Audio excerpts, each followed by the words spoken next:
Hi everybody, I'm Maya Newman. I am a nurse at Brigham and Women's Hospital. I'm also a clinical instructor where I've been for 15 years at UMass Boston. And along the way, I have found that students need a little bit of a boost to help remembering how to check their emergency equipment, do a safety check. I also teach pediatrics, and so with pediatrics often I find that students struggle with remembering to bring in the right equipment. They run right to the patient because many of them are nurses' aides that are used to just getting a blood pressure right away. When you're dealing with kids, we need to just be a little bit more thoughtful. And I think the same practice can be also applied to adults. So I tell them that I really want them to be more nosy. And this upcoming generation of nursing students who are very digitally attentive and have a hard time making eye contact, sometimes have a hard time conversing with people, I think it's really important to help them and teach them to be nosy. And so you got to look around, right? Like you got to be curious. And there's a lot of data out there, and I'll back that up with my paper. But I want to make sure that you understand the casual side of it, right? And so how do you casually help the students?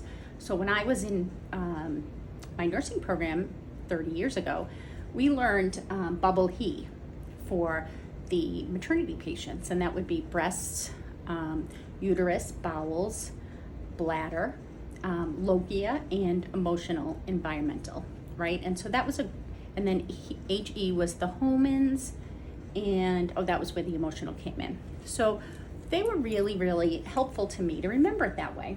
And so I am giving the students my NOSIE plan. And whether they take some of it away, they remember, or even if it just helps them to get into a right pattern, I think it's really important, because if you've been involved with a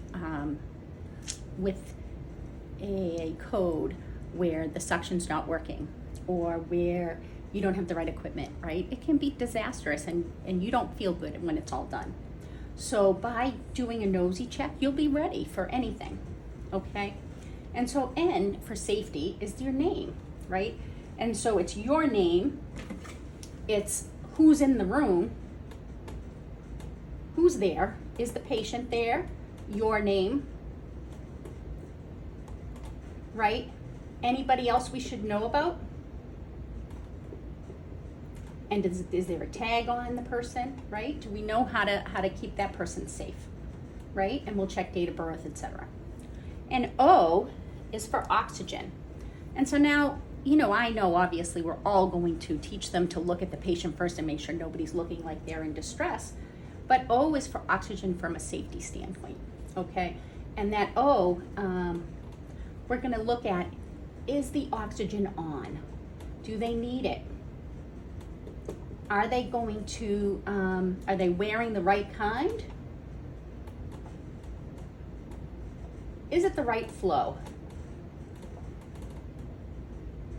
Do we have the emergency equipment if we needed it? Where is it, right? And if they don't need it, is the setup there? Where's the setup? And when was all their last nebs? When did things change? Do they need more oxygen when they're sleeping? Things like that you're gonna get used to. And S is suction. So suction's a little bit more complicated because it needs a little bit more equipment. So you wanna make sure you have the setup. But first, does the patient need it? Do they have a lot of boogers? Where I work, we've got some really nice little suction catheters that just go into the nose. They don't go deep. But if you're hearing them and it sounds like they need suction, if they have any tubes or drains that are attached to suction, is the setup there? Do they need it? What else? And can it be that with the oxygen sensors, right, like you should be able to just flip it to get to the right amount, which is usually a high-low, around 60 to 80. And so you want to make sure that if you just click it over once, that it's going to automatically go to where you want it to be, okay? So make sure the equipment's there, make sure they have suction. The I, of course, is a little bit more complicated, or more involved, I should say. So I is the IV, right?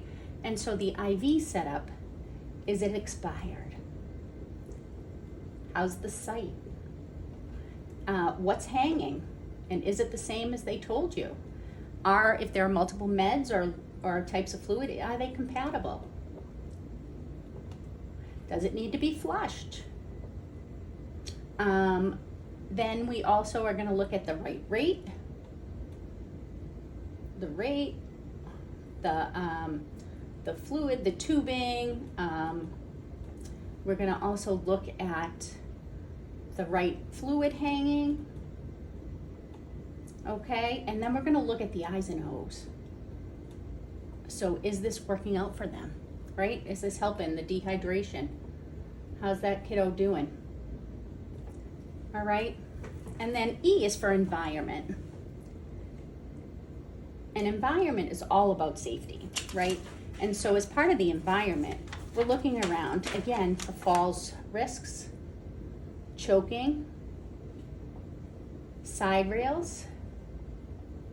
We're looking to see if there's any risks of not having name tags. Do you have a kiddo that's jumping in the bed?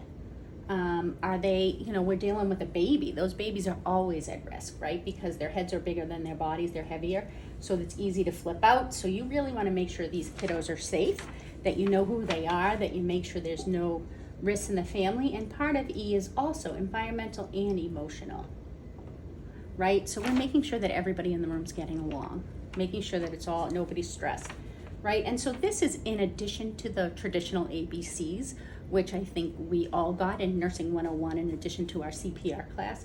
So of course you're going to be first looking to make sure that that person is not writhing in pain, that they're moving around, that their color looks good, right? And then you're going to do this safety check. And this is going to lead on to a whole nother project about how to get more curious. But it's a good start. And the reason it works so well, because children don't like you to touch them right away. So if you go in the room, you introduce yourself, and you're checking things on the wall, you're checking the IV, you're doing things that don't involve touching the child at first until you build trust, it's going to make the experience a lot better for everybody. And so that is my experience with NOSIE. To be continued.